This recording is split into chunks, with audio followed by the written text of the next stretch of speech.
Allahu Akbar, Allahu Akbar.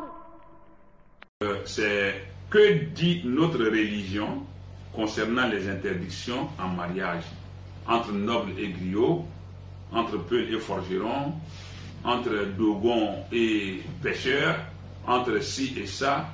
Donc que dit entre les berthés et les couillatés, voilà. Et aussi, pouvons-nous épouser les chrétiens de notre époque? Ça c'est le deuxième volet de sa question. Pour répondre au premier volet, il faut dire que ces interdictions ne sont que des hérésies ou des superstitions qui n'ont aucune base religieuse islamique.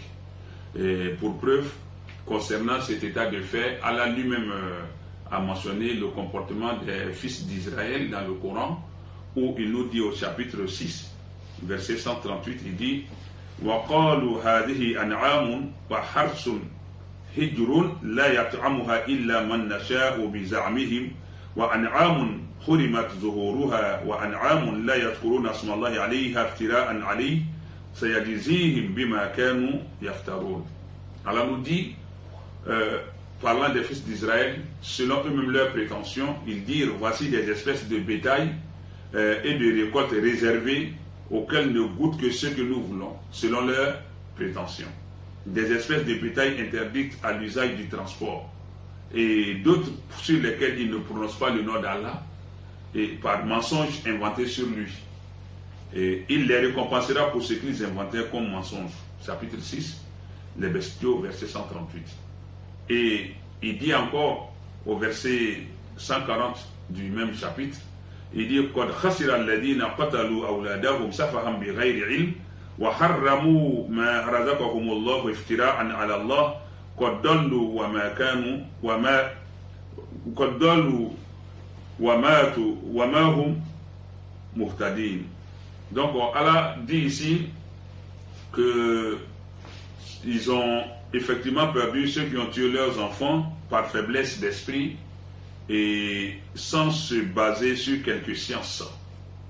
Et parce que les Arabes tuaient leurs filles. Et pour eux, dans leurs prétentions, la fille mérite d'être tuée. Mais ça ne se basait pas sur une science confirmée, une science avérée. Et Allah continue pour dire, et on a interdit ce cas-là, leur a octroyé par pur mensonge inventé sur Allah. Ils sont bel et bien égarés et ils n'étaient pas sur le droit chemin. وَمَا هُمْ بِمُهْتَدِينَ ou وَمَا كَانُوا مُهْتَدِينَ. Donc ils n'étaient point dans la bonne direction. Pour dire que le fait d'interdire ces genres de mariage, ça ne se fonde sur aucune preuve, aucun fondement religieusement prouvé.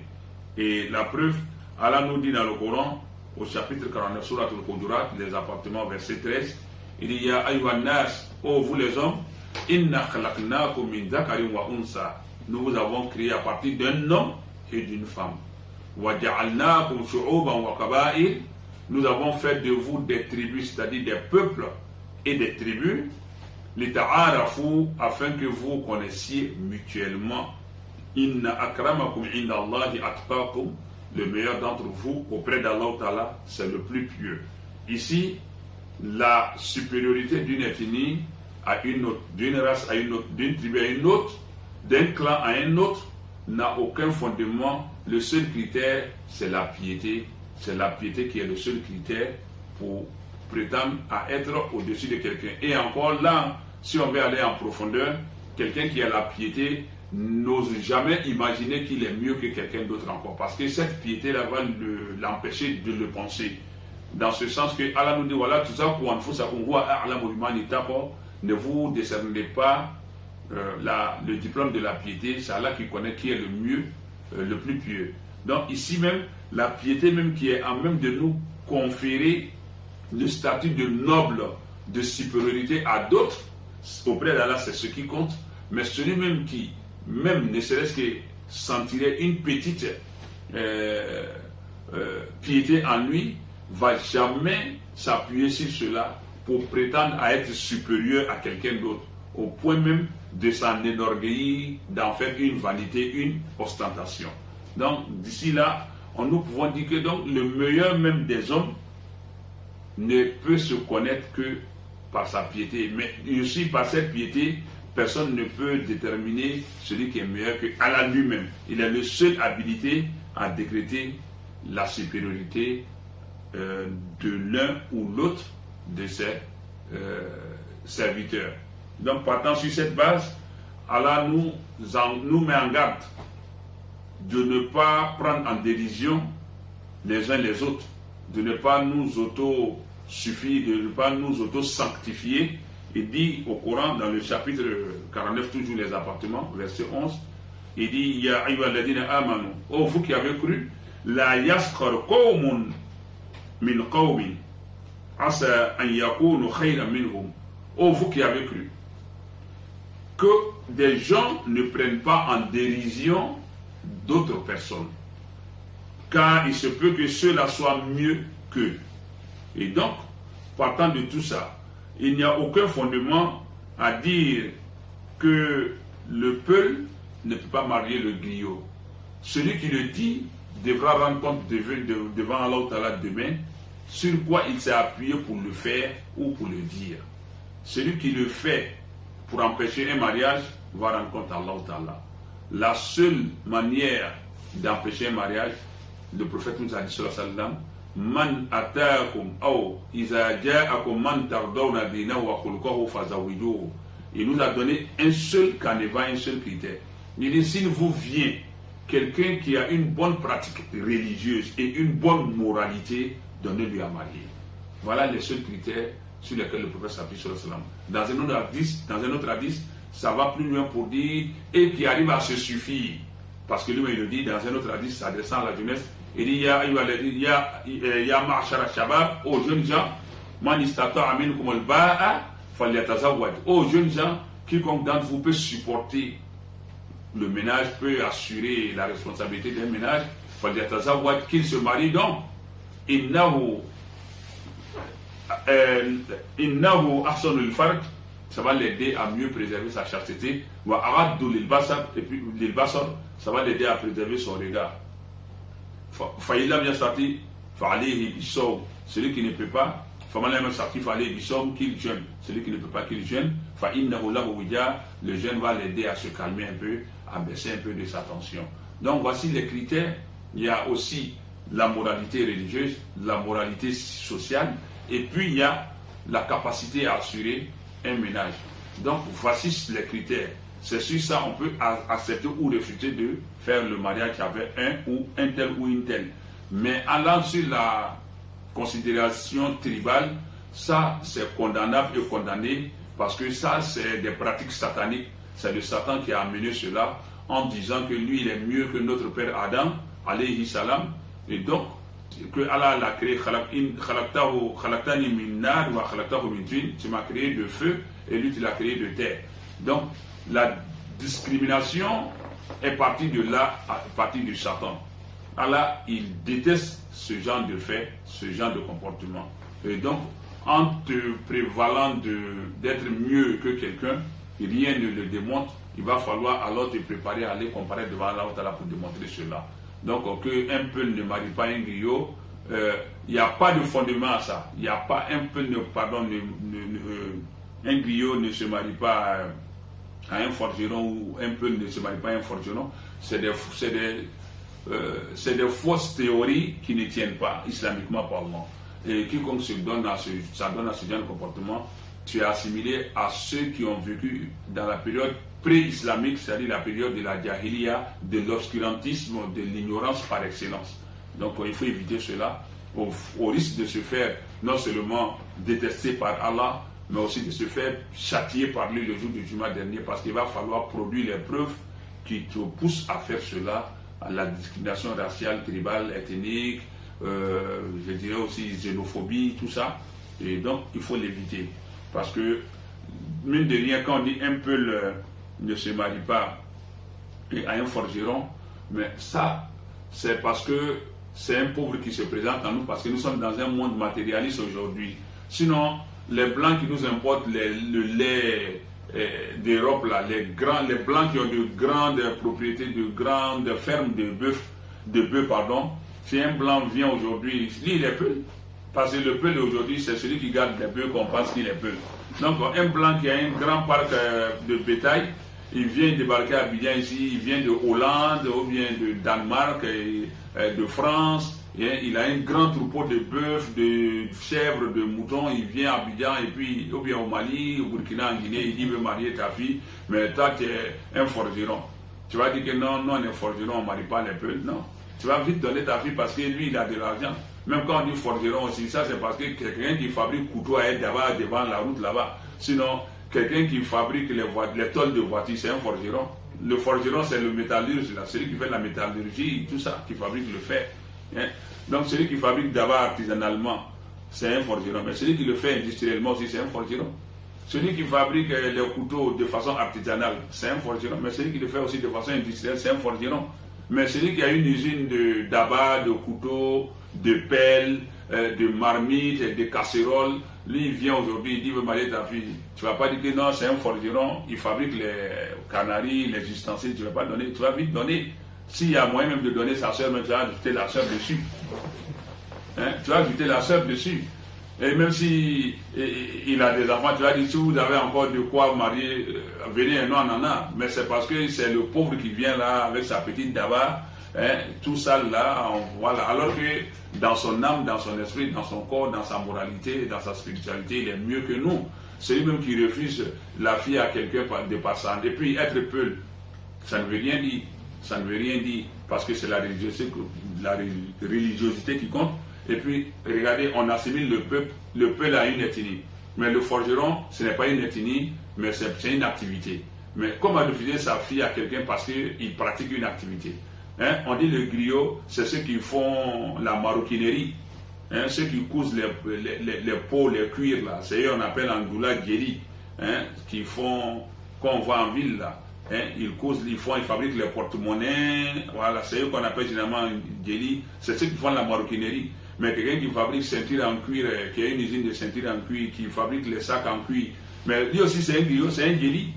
Mais on va lui refuser notre fille. Donc en fait c'est des complaisances, c'est des caprices de notre tradition. Et puis tout ça c'est chez nous ici, sinon chez les blancs il n'y a pas ça.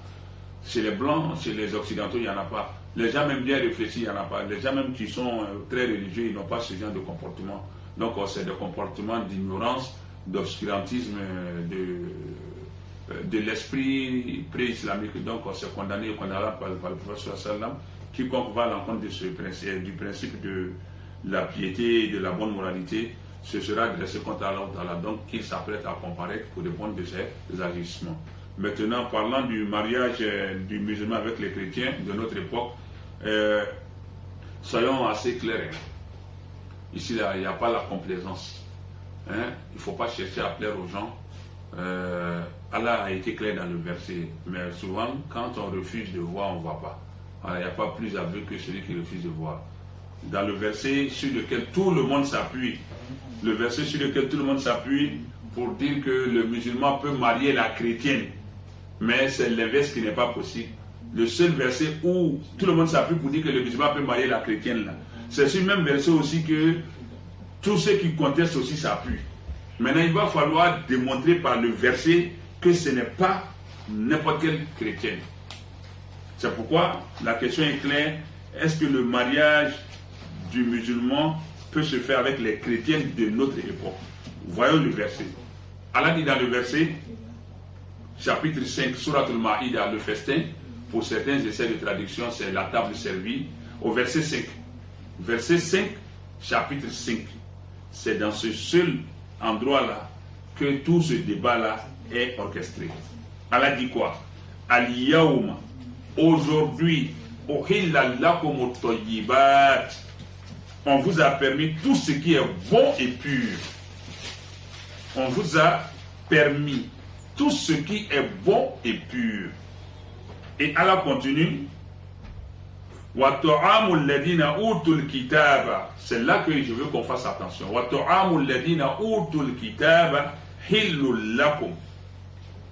La nourriture de ceux qui ont reçu le livre. Allah dit clair, la nourriture de ceux qui ont reçu. Concernant le côté nourriture, écoutez bien, côté nourriture, Allah dit وَطُعَامُ الَّذِينَ أُوتُوا الْكِتَابَ حِلٌّ لَكُمْ. Après أُوتُوا الْكِتَابَ, il n'y a rien d'autre que حِلٌّ لَكُمْ. La nourriture de ceux qui ont reçu le livre vous est permise. Parce que la nourriture, il n'y a pas de période de licéité, il n'y a pas de période d'illicéité. Une nourriture, elle est licite pour tout le temps. C'est-à-dire toute nourriture que Allah a rendue licite là, c'est pour tout le temps. Donc Allah n'a pas fait de précision après autre kitab. Il dit donc la nourriture de ceux qui ont reçu le livre vous est licite. Et votre nourriture aussi leur est licite. C'est-à-dire nous mangeons leur beignet, ils mangent notre beignet. Nous mangeons leur pain, ils mangent notre pain. Nous buvons leur eau, ils boivent notre eau. Ainsi de suite. Il n'y a pas de période pour ça. La nourriture, elle s'étend à moins que ce soit une nourriture illicite, interdite. Maintenant, côté mariage là, regardons bien. Là maintenant, ce n'est pas étendu sur la durée. C'est limité dans la durée. Et comme Allah, c'est le plus sage, regardez ce que nous, peut-être que c'est par mauvaise foi ou bien par méconnaissance que certains ne voient pas ce petit mot-là qui vient pour mettre un petit barrage sur les femmes de notre époque.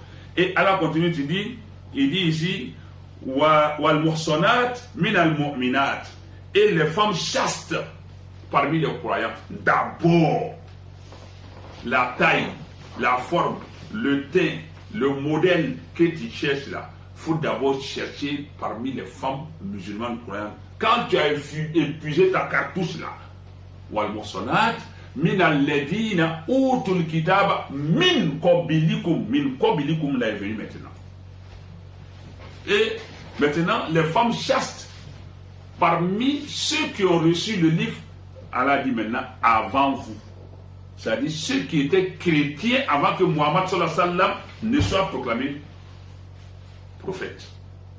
Cette femme-là, parce que la seule foi qui existait véritablement auprès d'Allah, c'était la foi chrétienne, la foi de Isa alayhi salam, qui n'est pas mélangée tant que une autre religion, une autre révélation n'était pas faite. Donc, du coup, l'islam étant la religion de courtoisie, de douceur, de transition, de cohésion, de cohérence, d'intelligence, de bon vivre, de diplomatie, de tout ce qui est démocratie, Allah n'a pas voulu tout de suite bafouer ceux qui croyaient avant que le prophète ne soit prophète sallallahu alayhi wa sallam. Ils avaient leur foi, ils vivaient avec eux, ils n'étaient pas encore proclamés prophètes. Donc, ils avaient leur religion à eux. Maintenant, dès lors que le pouvoir est venu, ça met fin à pour eux. Mais il faut faire une transition en douceur. Donc, ces femmes-là qui étaient déjà croyantes, qui étaient déjà musulmanes, comme c'est l'homme qui est le tuteur de la femme, c'est l'homme qui domine la femme, vous pouvez prendre ces femmes-là, avec elles, il y aura peut-être une douceur. Même si le musulman prenait ces femmes et qu'elles décidaient qu'elles n'étaient pas musulmanes, Allah n'en voudrait pas aux compagnons qu'il aurait pris. Parce qu'il a dit Walladina wal muhsanat min alladina utul kitab. Pour la nourriture, il dit Watu'amu alladina utul kitab. Hillul lakum. Il n'a pas dit min qablikum. Mais pour les femmes, il dit wal muhsanat min alladina utul kitab min qablikum, qui ont reçu le livre avant vous. C'est-à-dire qui étaient croyantes, chrétiennes, avant que l'islam ne vienne. Vous n'allez pas venir les balayer du réveil de la main. Eux aussi, ils étaient dans une voie. Donc, vous les prenez, maintenant, doucement, ils vont se transformer pour adopter la nouvelle foi. Mais ce n'est pas à nos femmes d'aller chez eux, sinon elles vont retourner dans la vilaine foi au lieu de prendre la nouvelle. Mais la femme chrétienne, on la prend pour la mener dans la nouvelle voie. Mais si c'est le chrétien qui prend la femme musulman, il la ramène plutôt dans l'ancienne voie parce que lui, il est demeuré chrétien. Ça, c'est la sagesse divine. Donc, une communication veut dire quoi? Qui était déjà chrétienne. Même Imam Shafi'i, Rahimahullah, a dit quoi? Toute femme, toute personne, après l'arrivée du prophète, toute personne qui a continué de contester la mission, la prophétie, le message de Mohammed sallam, toutes ces personnes-là ne sont pas des alliés des musulmans. L'imam Shafi'i même dit que les chrétiens qui ont contesté Mohammed, parce que pour être chrétien, il ne faut pas accepter Mohammed. C'est la condition, ça. Il faut que Jésus soit le dernier. Donc, toutefois que le prophète Mohammed, ça met fin à toute nouvelle conversion au christianisme. Et du coup, c'est plutôt la conversion du chrétien à l'islam qui est ouverte, et non l'inverse. Donc, le musulman qui peut prendre, c'était du temps du prophète sallallahu alayhi wa sallam, avant même que ça arrive chez nous. Mais après lui, aujourd'hui, il n'existe même pas de chrétien. Si nous voulons partir dans l'histoire, il n'existe pas de chrétien, parce que Isa alayhi salam a été envoyé à une tribu bien précise. Il n'existe pas de chrétiens africains, je suis désolé. Il n'existe pas de chrétiens africains, il n'existe pas de chrétiens français, il n'existe pas de chrétiens américains. Parce que Jésus n'a pas été envoyé à l'Amérique, ni à l'Afrique, ni en Côte d'Ivoire, ni à où. Il a été envoyé seulement aux brebis égarées d'Israël. Et c'est bien connu les territoires qu'il a parcourus. C'était la Galilée, Nazareth et voilà, la Palestine. Voilà, Bethléem. Il est né là-bas et puis il a fait une grande partie de sa vie en Nazareth et puis en Galilée. Donc voici les grandes villes qu'il a parcourues.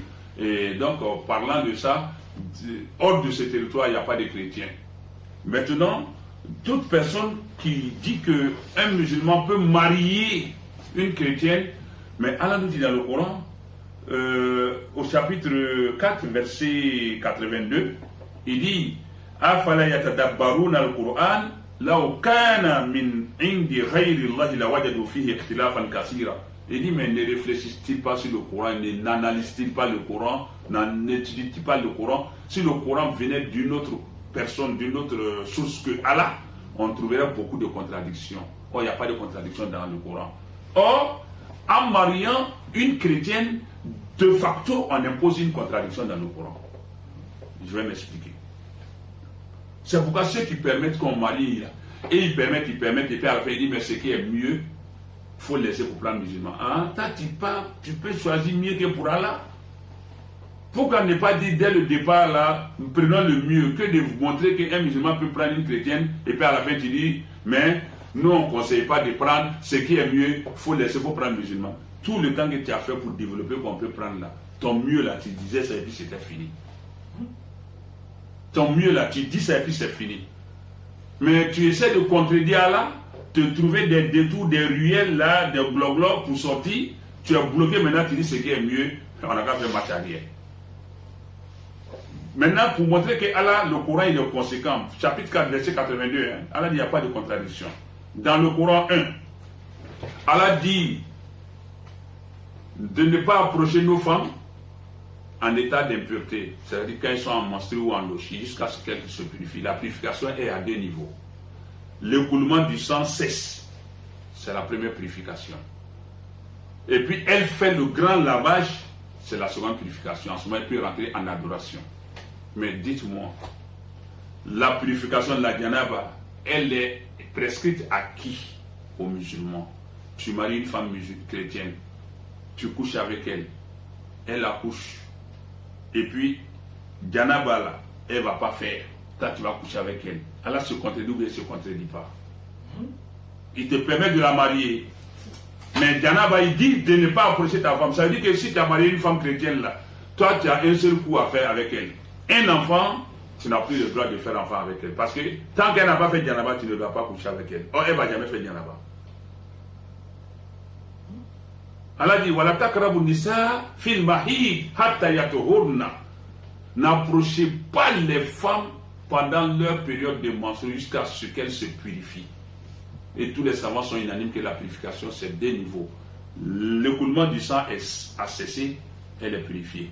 Et puis elle prend son grand bain, elle est purifiée complètement. Maintenant, son mari peut coucher avec elle. Mais toi, tu as marié une femme chrétienne. Janaba ne lui est pas prescrite. Maintenant, elle ne va pas faire Janaba. Toi, tu couches avec elle. Elle a eu ses règles. Toi, tu vas venir, elle n'a pas encore fait Janaba. Tu vas coucher avec elle. Allah t'interdit quelque chose, mais il t'a permis la chose. Est-ce qu'il y a contradiction dans le Coran? Les faits même nous montrent que ce n'est pas ça.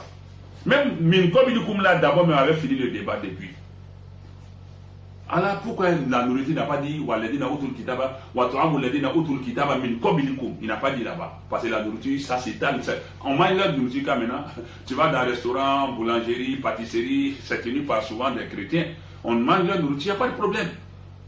Mais le côté foi là, Allah a pris la peine de mettre balise, garde-fou. Wal-Muhsanat min alladhina util kitaba min qablikum, avant que l'islam n'arrive, avant que Muhammad soit Muhammad sallallahu alayhi wa sallam, c'est ceux-là qui étaient déjà là, eux on les accepte. C'est comme on dit, ceux qui sont déjà dans la cour là, et ils rentrent, et ils restent dedans, mais personne d'autre n'entre encore. C'est ceux qui sont dedans là, on va les servir. Ceux qui ne sont pas dedans, et ils n'entrent pas. Pour entrer, ils doivent payer les tickets maintenant pour entrer, ils doivent se mettre à jour. C'est comme ça. Ceux qui étaient déjà chrétiens avant Muhammad sallallahu alayhi wa sallam, c'est ceux-là. Donc, lui, dans sa période-là, il peut concéder qui peut marier, qui ne peut pas marier. Mais nous, aujourd'hui, il n'y a plus de chrétiens qui nous doivent marier. Ça, c'est un. Là, ça fait un. On continue. Mais Allah nous dit dans le Coran que quand un homme décède, une femme a droit à son héritage, à une part dans son héritage. Quand l'homme aussi décède, la femme décède, l'homme a une part dans son héritage. Tous les savants, il n'y a pas de débat, tous les savants sont unanimes dessus que la différence de religion fait qu'on ne peut pas hériter l'un de l'autre. Allah ne va pas nous dire que quand un homme décède, la femme doit recevoir une part de son héritage. Moi, l'islam me permet de prendre 2, 3, 4 femmes. Un homme qui a 2, 3, 4 femmes, toutes les autres sont musulmanes, une seule est chrétienne. On dit que non parce qu'il peut marier. Il marie, mais il décède. La loi ne permet pas que la chrétienne reçoive dans son héritage. L'injustice est venue, mais ce n'est pas venu. Est-ce qu'Allah se contredit? C'est que ce n'est pas possible. Allah ne va pas nous créer l'embarras. La différence de religion, même ton propre fils qui a apostasié, qui n'est pas musulman, si le père décède, avant qu'il ne devienne musulman, si le père décède, à moins qu'on passe par les voies détournées des constitutions, des lois, parce que les gens n'ont pas de laïcité, on s'impose contre Allah. Lui, il a envoyé une petite leçon à Corona pour dire faites attention. Ça, c'est un autre chapitre. Mais, à moins qu'on passe par ces voies-là pour s'imposer et puis avoir une part. Mais là, cette part aussi qu'on va recevoir de force par la Constitution et les lois, on va rembourser ça devant Allah le jour du jugement dernier, avec nos soutiens. On va tous comparer. Et donc, si un enfant apostasie et que son père est décédé alors qu'il était encore apostat, il ne peut il ne peut pas hériter de son père. Un homme qui a une femme chrétienne, il est décédé, la femme n'a aucun, même un rond, elle ne doit recevoir de son héritage parce qu'elle n'est pas musulmane. Mais en ce moment-là, on va crier à l'injustice ou non. Comment Allah va permettre que tu maries une femme? S'il savait, il aurait créé les dispositions pour que cela puisse avoir quelque chose dans l'héritage. Mais il ne crée pas, il permet, et puis maintenant voilà qu'au finish, on se rend compte que la femme ne peut rien avoir parce qu'elle n'est pas musulmane. Donc c'est de la discrimination. Les autres femmes vont hériter parce qu'elles sont musulmanes. Si elle ne va pas hériter parce qu'elle est chrétienne. Non, ça a été dit depuis que c'est les musulmans qui héritent les musulmans. Donc Allah ne va pas permettre qu'un musulman marie une chrétienne tout en lui refusant une part d'héritage. Et puis d'autres femmes de ce même homme-là vont recevoir l'héritage. À ce moment-là, où est la justice divine? Donc en allant sur cette base aussi, un musulman ne peut pas marier une chrétienne. Les chrétiennes qu'on pouvait marier là, leur période est passée. Il n'y en a même plus sur la terre. Elles sont toutes mortes. Il n'y en a plus. Elles ont disparu même. Ça fait deuxième. On peut aller plus loin. Une femme chrétienne, tu admets qu'elle soit ta femme. Kouloualaou là, toi tu lis Kouloualaou, Allah n'a pas d'enfant. Lui, pendant qu'elle a agenouillé, elle dit Jésus, fils de Dieu, Dieu, père de Jésus. Walam yakoul la okufouan ahad, elle dit, si c'est les catholiques, monsieur, elle va te dire quoi? Elle va prier, elle va appeler notre mère Mariam alayhi salam, mère de Dieu. Tu ne peux pas dire, ça on ne dit pas ça dans ma maison. Tu ne peux pas lui dire ça parce que là ça s'assume. Si la religion a permis qu'on l'apprenne, la religion doit permettre que ça se dise dans ta maison. Alors que Allah dit dans le Coran, tous ceux qui disent que Dieu est trois, que tous ceux-là sont maudits, ils vont en enfer. Il dit, la taqulu salisu salasa, ne dites pas troisième de trois. Mais en même temps, toi, dans ta maison, ça va se dire.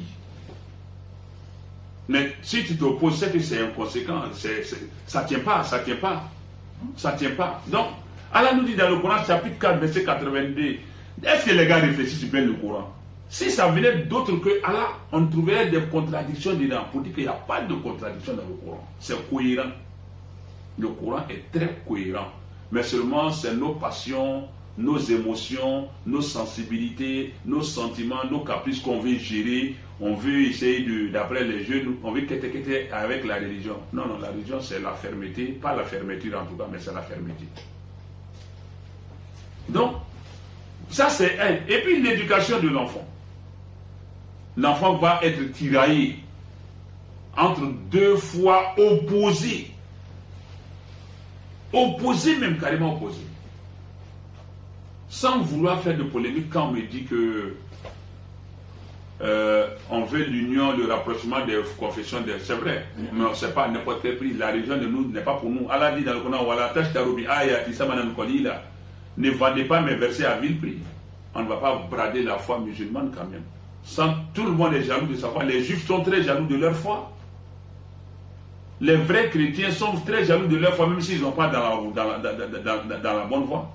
Mais ils sont très regardants. Pourquoi c'est le musulman qui doit concéder, c'est nous qui devons faire la complaisance, essayer d'arrondir les bords qui doivent être carrés, ce qui doit être pointu, on veut rendre rond, ce qui doit être rond, on veut rendre pointu. C'est à Allah qu'il faut chercher à plaire. Donc sans toutefois vouloir des polémiques, des débats inutiles, non, mais il faut que chacun respecte la foi de l'autre. Que chacun reste ferme sur ce que Allah lui a recommandé. La religion ne nous appartient pas. Et donc, dire qu'on veut faire le rapprochement des religions, qu'il y a 3 religions monothéistes, il n'y a qu'une seule religion monothéiste, l'islam. Il n'y a qu'une seule religion monothéiste, c'est l'islam. Parce que chez les juifs, ils disent que Uzaïr, alayhi salam, est fils de Dieu. L'autre côté aussi, on dit Jésus, paix sur lui, est fils de Dieu. On va plus loin pour dire chez d'autres encore que sa mère, Mariam, est mère de Dieu. Après ces dires-là, quelle est la source où on peut penser que l'islam, on trouve quelque part où on dit que quelqu'un est fils de Dieu, père de Dieu, mère de Dieu ou bien égal de Dieu? Nous, on dit à la fin de la ilaha illallah, on dit la sharika, il n'a pas d'associé. Donc c'est la seule religion de monothéistes.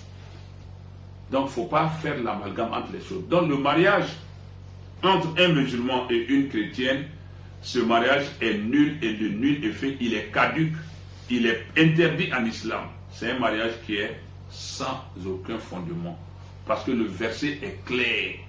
Et où la nourriture est dite, Allah n'a pas parlé de avant vous. Sinon, tout le monde sait que Aladina Outul Kitab, c'est des gens qui ont reçu le livre avant nous. Ahlul Kitab, tout le monde sait que Ahlul Kitab, c'est des gens qui ont reçu le livre avant nous. Nous sommes les derniers à recevoir le livre. Mais pourquoi Allah fait la précision côté femme, nourriture ne fait pas précision? Parce que la nourriture s'étend dans la durée. Mais le mariage, là, il était temporaire. Donc voici ce que nous pouvions dire sur cette question. Il ne faut pas vouloir faire passer la passion, les états d'âme, des choses. Non, non. Et puis Allah a été clair, les femmes croyantes d'abord, avant d'aller voir l'autre côté. Hein, côté homme, il a dit quoi? Il dit prenez la femme et donnez femme à celui qui est religieux, bonne moralité. Mais il a dit aux jeunes aussi la même chose. Mais regardez le professeur Aslan, il dit quoi? Les femmes, on les marie pourquoi? 4 choses. La dernière femme là, il avait dit quoi? Far bizati din. Prends celle qui est empreinte de religion. Mais chez nous là, la religion c'est quoi? Inna dina inna Allahi islam. La religion là, le prophète n'a pas dit far bizati din. Prends celle qui est empreinte de religion en pensant à autre que l'islam. Le prophète n'a pas pensé à autre que l'islam. Donc prendre la femme musulmane, ce hadith il est clair. Le prophète nous dit, prends la femme musulmane. Parce que à din là, Allah dit dans le Coran, وَمَنْ يَبْتَغِي غَيْرَ الْإِسْلَامِ دِينًا فَلَنْ يُقْبَلَ مِنْهُ. Celui qui choisit une religion autre que l'islam, Allah ne va pas agréer de la personne. Donc l'un dans l'autre, jusqu'au choix de la femme que le prophète nous a dit sur celle dame, Zatou din, c'est la femme musulmane. Maintenant, qu'on me démontre par A plus B avec des raisonnements cohérents, bien harmonisés, qu'on peut prendre une femme chrétienne. Il ne faut pas se contenter de dire seulement que le verset l'a dit. Parce que moi aussi, j'ai démontré par le verset qu'on ne peut pas prendre. Maintenant, il faut me démontrer par le verset qu'on peut prendre.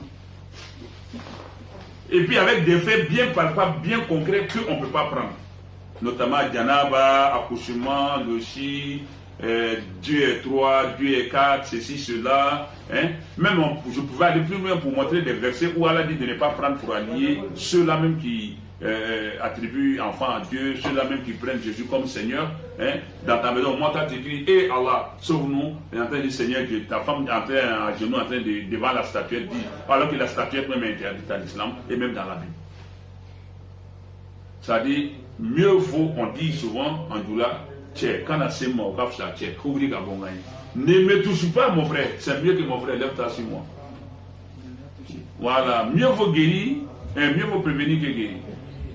Surtout que ici, là, les choses sont assez claires. Ne nous créons pas des embarras inutiles. Ne nous créons pas des embarras inutiles, des problèmes artificiels qui vont être difficiles à être résolus. Donc, nous allons faire une pause sur cette partie. Et Inch'Allah, la suite des questions, nous y viendrons, Inch'Allah. Salam alaikum wa rahmatullahi wa barakatuh. Subhanallah walhamdulillah wa la ilaha illallah. Subhanallah walhamdulillah.